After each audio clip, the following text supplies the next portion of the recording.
This industrial designer standout pieces have made the world pay more attention to Filipino art. And because of this, Kenneth Cobonpue earned the 2020 Gawad CCP para sa Sining in Design. Let's find out more about his signature style using natural fibers right here on The Final Word. Kenneth, congratulations on this Gawad CCP award. Yeah, thank you, Rico. Wow. Thank you for having me. What an honor. But albeit 2 years delayed, you won it in 2020, but you were awarded over the weekend. That's right. That's right. Earlier, we were talking to Will Cabangon. And Yes. his outlook for the peso against the US dollar was 60 by year's end. Is this advantageous to your export business? No, it's definitely advantageous for export.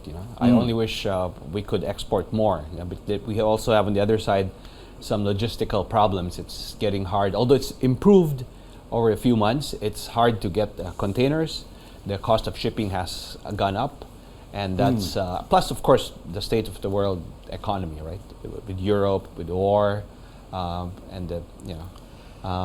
But basically, how many % of your business is for export and for local? Because you also sell your furniture here in the country. Yes, right now it's about 50-50. It's about half now. So that's how strong the local market is. I mean, in terms of course, in terms of value, not in terms of number of pieces. And of course, everybody knows Kenneth Cobonpue for his very unique furniture designs that honors Filipino raw materials. You use the likes of abaca, bamboo, and rattan for your furnitures. Yes. Are you still sustaining that? Yes, of course. I mean, that's our core product. We've also working with other materials like fabric, high-tech materials like carbon fiber. We still do, and I mean, it's always a search for newer and newer materials, but always using the same high standard of Filipino craftsmanship that we are known for. But of course, your competitors, many of them also copy your designs, use a lot of imported materials. Do you use 100% Filipino materials for your pieces of furniture, or you still have to import? Yeah, we still have to import. So for my business, it's about 30 to 40% is actually imported from the wood we use, because of course there's a lug ban now in the country. So all the wood's imported, our finishes, our fabrics, they're all imported. And the main story over the past few weeks has always been the shortage of agricultural products, from sugar. Yes. And then of course you have the likes of salt, rice, etc., etc. I mean, the list goes on. Do you also have shortage in terms of like abaca, bamboo, or rattan? Oh yes, we have shortage too. In terms of like say rattan, the quality has gone down considerably. I mean, there's a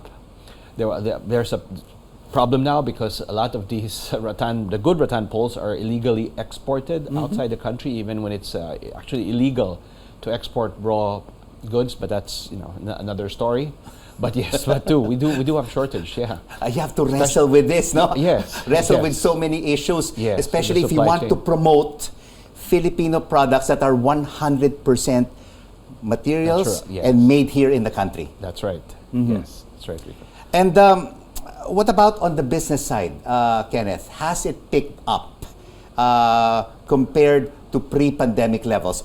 Are your volumes that you export the same level now as it was before March of 2020? Yeah, so it varies, of course, between continents, right? So for the United States, it's always been very good. The home market has been actually better during the pandemic than pre-pandemic. In Europe, because of the war, it's a different story.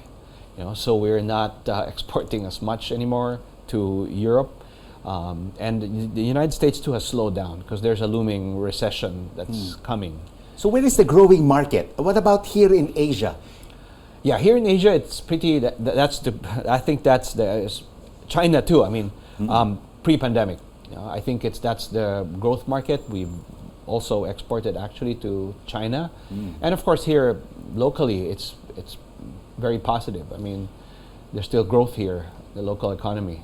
And of course, everybody knows your Yoda chairs and your Chiquita stools. Yes. They're Yes. very popular, Those are the not two only most here, popular.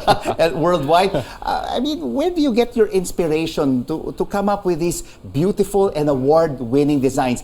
I would say award-winning furniture, not here in the Philippines, but in Europe and in America. Yeah, I wish there was a formula to inspiration, but there's really none. So I look at, you know, my childhood, my culture, our tradition, the things all around us.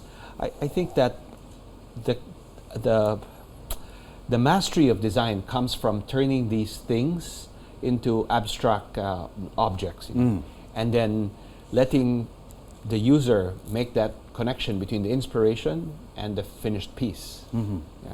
And I was listening to your Gawad CCP acceptance speech, and you honored your mother.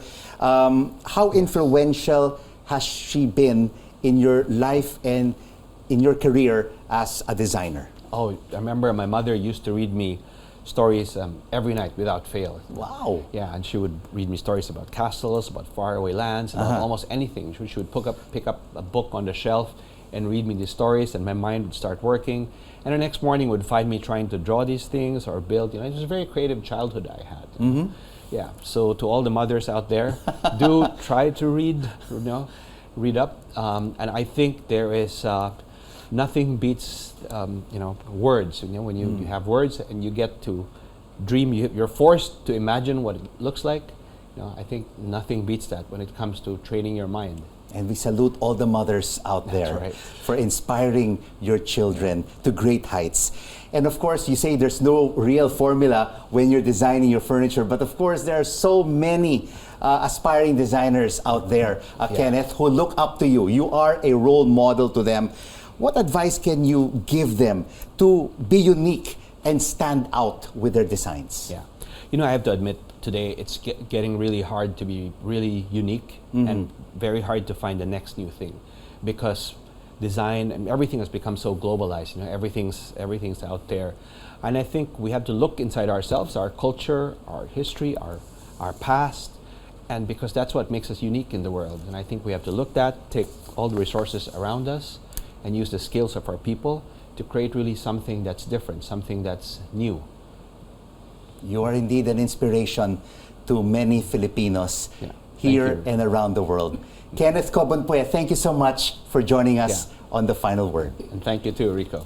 Award-winning and global designer Kenneth Cobonpue.